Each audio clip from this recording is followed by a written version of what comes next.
This is a wonderland. Don't you know what to touch me? Apologize to the lady.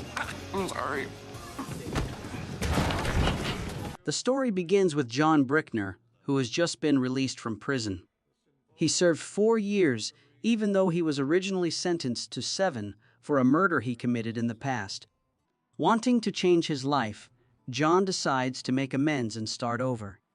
He moves to Seattle and gets a job as a construction worker to build a more stable future. One night, on his way to a bar, John sees 3 men harassing a waitress named Frankie. John felt he had to teach the 3 men a lesson. Don't you know what to touch me? Apologize to the lady. I'm sorry. The bar owner, impressed by what he saw, immediately offered John a job as a security guard. John accepted, and from that night on, he lived a double life, working construction during the day and guarding the bar at night. The next day, John started his new job as a security guard at the bar. When 2 drunk customers began fighting, he first tried to calm them down peacefully. But when they kept causing trouble, John had no choice but to step in, hold them down, and take them outside. Reno, Frankie's boyfriend, impressed by John. Saw what you did there. These make some real money. Thanks. John politely refused Reno's offer, saying he was already working 2 jobs. But one day, after finishing his shift at the construction site, a woman named Veronica suddenly approached him. John Brickner. She was the widow of the man he had killed years earlier, the same woman who had filed the petition that helped him get out of prison early. But her help came with a condition. Veronica now told John he had to raise $250,000 to pay for a heart transplant that could save her daughter's life. Wanting to make things right, John decided he would help Veronica raise the money for her daughter's surgery. When he got home, he counted all the money he had, but it was nowhere near enough. Desperate and unsure what to do, John asked Frankie for help. She agreed and took him to meet Reno at a private location. When they arrived, Reno led John into a crowded building full of noise and excitement. Inside, a wild crowd cheered as fighters battled in the middle of a makeshift arena. When John asked about the job offer, Reno finally revealed what he really wanted. He wanted John to fight for him. Every win would earn a large amount of money from betting. But even with the promise of big earnings and Reno's pressure, John refused. He was still on parole and wouldn't risk getting involved in illegal fights. He stood firm and didn't change his mind. The next day, feeling guilty about his decision, John went to Veronica's house to apologize for not being able to raise the money she urgently needed. After hearing John's apology, Veronica reminded him of the promise he made in prison that he would do anything to make up for what he had done. Her voice grew angry and the noise caught the attention of her daughter, Sarah. The frail, sick girl slowly came out of her room to see what was happening. Seeing Sarah so weak and vulnerable hit John hard. A wave of guilt and sadness swept over him.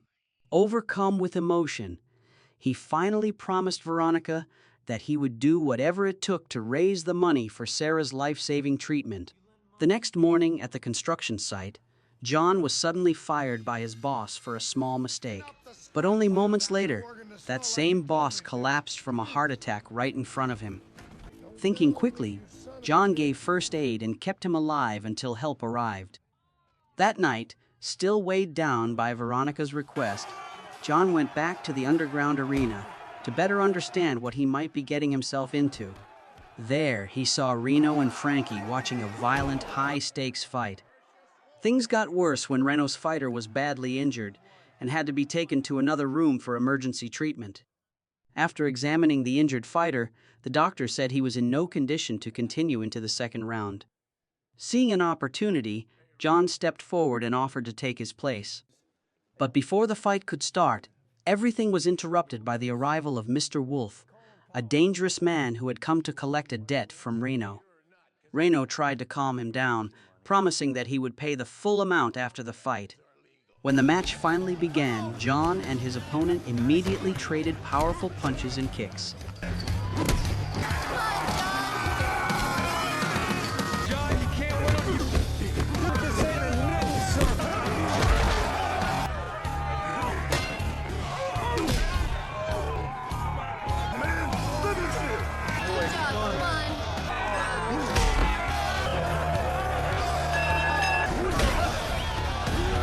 In the end, he defeated his opponent using only his bare hands and won the match. Later, in the locker room, Reno gave John his prize money. John then chose to give part of it to the injured fighter he had replaced. A few days later, after finishing his morning run, John was surprised to find Reno and Frankie waiting for him. Reno encouraged John to keep fighting, saying he could earn even more money in the future. After thinking it over, John agreed. Reno then invited John to stay at his place, so it would be easier for them to train and prepare for upcoming matches. For their next fight, Reno and John met with Deacon, the referee, at a restaurant to go over the details and requirements. During the discussion, Reno admitted that he had gone bankrupt and could no longer afford to place a big bet on the fight. Another problem was that John's parole status still hadn't been settled. But after a tense discussion, he managed to convince Deacon to let him fight anyway. Not long after, Reno was shown pawning a valuable ring that had been passed down from his father, a famous former fighter. He used the ring as collateral for the upcoming match. Later, Reno brought John to meet a man named Nestor. But as soon as they arrived, Nestor ordered his men to kill Reno for not paying back his debt on time. Seeing what was about to happen, John reacted fast and stepped in to stop Nestor's men from attacking Reno. Without hesitating, he declared that he would fight them, but only under one condition. If he won, Nestor had to let Reno go. If he lost, John would take responsibility for paying Reno's entire debt. The tense 10-minute fight began with a $10,000 wager.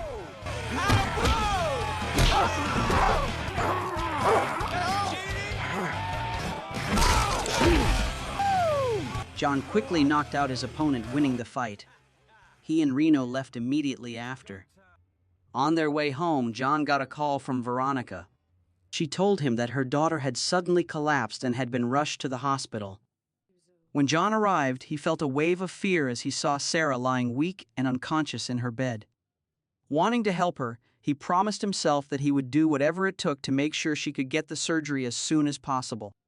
After leaving the hospital, John accidentally overheard Reno and Frankie talking in the living room. Frankie confronted Reno, accusing him of using John to pay off his debts. Reno strongly denied it. He said John was a former convict and not the man Frankie thought he was. He even hinted that Frankie might have feelings for John. At that moment, John walked into the room and heard their conversation. Later that night, as John prepared for another fight, Reno apologized for what he had said earlier. Even though John kept winning, the money he earned still wasn't enough for him to qualify for a fight against the current champion. John's reputation kept growing, and other fighters became more and more afraid of him. Many of his scheduled matches were canceled because opponents didn't want to face him and risk losing. Reno understood what was happening and assured John that he would find someone else willing to fight him. One evening, while John was at the bar having a drink, he noticed two people watching him from a car. They were bodyguards working for Veltz, a mob boss who had loaned money to Reno. While Reno was off gambling somewhere else, Veltz's men approached him, and a desperate Reno begged them for more time to repay his debt.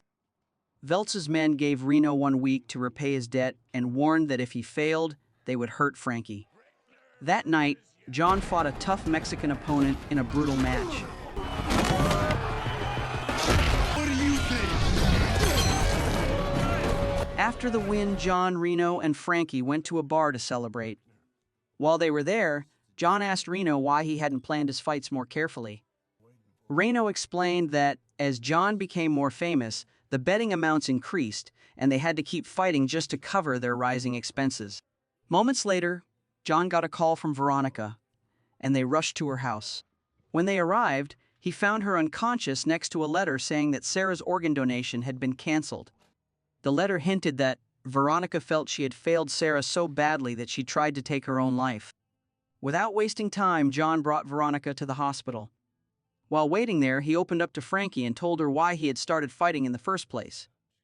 All John wanted was to save a child, the same child whose father he had accidentally killed. When he heard that Veronica had regained consciousness, he rushed to her side. He told her that he had been fighting to earn money for her daughter's surgery. Meanwhile, Reno went to the pawn shop, hoping to buy back his father's ring. But but he was too late. The ring had already been sold to someone else for a much higher price. Frustrated and angry, Reno realized there was no way to get it back. One night, John had to fight Nestor's men in the ring again. After the match, Reno and Nestor set up a high-stakes fight, with each side putting up $150,000. Come on, John.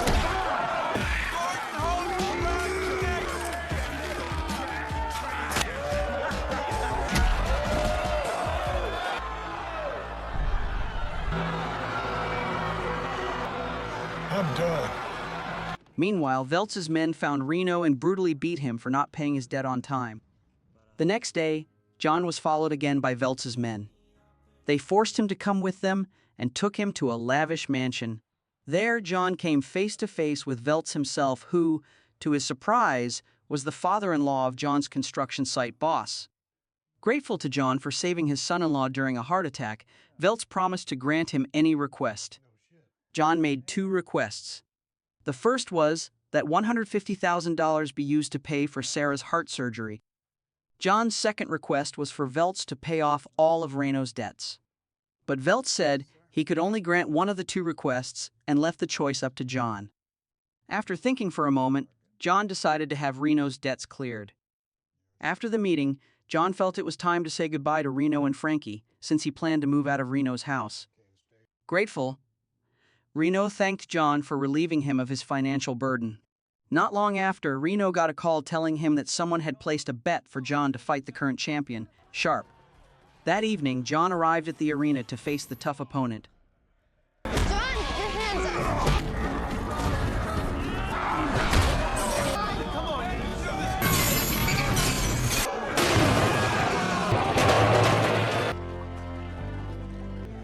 You mind if we finish?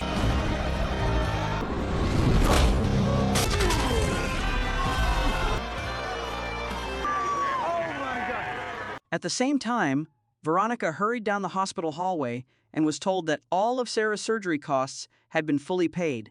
John later came to the hospital to support Veronica, and she, filled with gratitude, thanked him for everything he had done.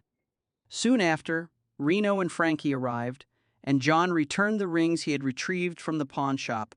Reno sincerely thanked John for his constant support throughout their journey.